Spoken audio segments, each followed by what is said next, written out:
Assalamualaikum warahmatullahi wabarakatuh. Selamat berjumpa kembali. Pada kesempatan ini kita akan belajar tentang karakteristik perusahaan jasa dan mekanisme debit kredit yang merupakan materi pelajaran ekonomi kelas 12 SMA. Perhatikan lingkungan di sekitar kita. Adakah perusahaan jasa di sekitar kita? Ya, salah satu contohnya adalah hotel, dan ini juga ada bengkel.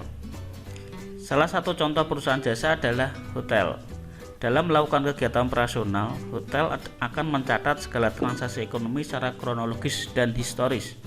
Setiap transaksi yang berkaitan dengan perusahaan jasa dicatat sebagai bukti transaksi. Bukti transaksi sudah kita pelajari pada pelajaran kemarin.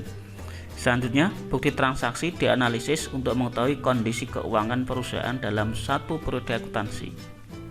Siklus akuntansi perusahaan jasa merupakan suatu kegiatan yang saling terkait dan tidak dapat dipisahkan. Siklus akuntansi perusahaan jasa terdiri dari beberapa tahapan, yaitu tahap pencatatan, tahap pengiktisaran, dan tahap pelaporan.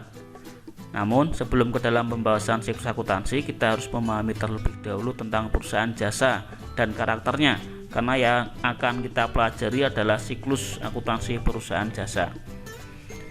Karakteristik perusahaan jasa. Perusahaan jasa adalah perusahaan yang kegiatan utamanya melayani masyarakat di bidang jasa dengan memproduksi sesuatu yang tidak berwujud atau jasa. Meskipun produk akhir perusahaan jasa tidak berwujud atau berupa layanan, perusahaan jasa tetap membutuhkan produk berwujud untuk mendukung kegiatan operasionalnya. Berikut karakteristik perusahaan jasa. A. Tidak berwujud, artinya tidak memiliki bentuk fisik yang nyata, tidak dapat dilihat atau diraba, hanya dapat dirasakan manfaatnya. B. Berubah-ubah, maksudnya setiap jasa yang diperdagangkan tidak memiliki standarisasi karena semuanya akan tergantung pada selera konsumen. C. Tidak dapat dipisahkan. D. Tidak dapat disimpan. Baik, sekarang kita belajar tentang mekanisme debit dan kredit.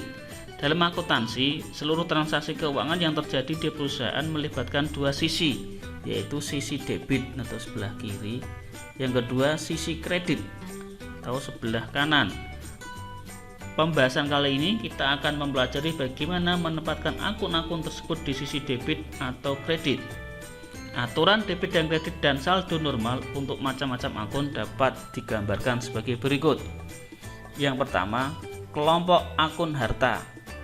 Seperti pada pembelajaran yang lalu, kelompok akun harta ini contohnya adalah akun kas, piutang usaha, piutang wesel, surat berharga, perlengkapan, asuransi dibayar di muka, sewa dibayar di muka, investasi, tanah, bangunan, mesin, peralatan, kendaraan, hak paten, hak cipta, dan sebagainya.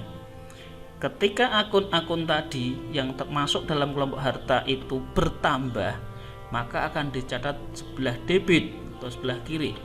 Sedangkan ketika akun-akun tadi yang termasuk dalam kelompok harta tadi berkurang, akan dicatat sebelah kredit atau kiri. Sedangkan saldo normalnya mengikuti saldo yang bertambah, yaitu sebelah debit. Yang kelompok yang kedua adalah liabilitas atau utang. Kelompok akun yang termasuk utang atau liabilitas dalam pelajaran yang kemarin sudah kita pelajari, contohnya adalah utang usaha, utang wesel, utang gaji, pendapatan diterima di muka, beban yang terutang. Ada utang obligasi, utang hipotek, utang bank, dan sebagainya. Pokoknya yang depannya ada utang-utang itu. Kelompok akun liabilitas atau utang ketika berkurang akan dimasukkan di sebelah debit. Sedangkan ketika bertambah akan dimasukkan dalam kelompok kredit. Sedangkan saldo normalnya adalah sebelah kredit. Kelompok yang ketiga adalah kelompok akun ekuitas atau modal. Ketika berkurang akan ditulis di sebelah debit. Akun modal ketika bertambah akan ditulis di sebelah kredit.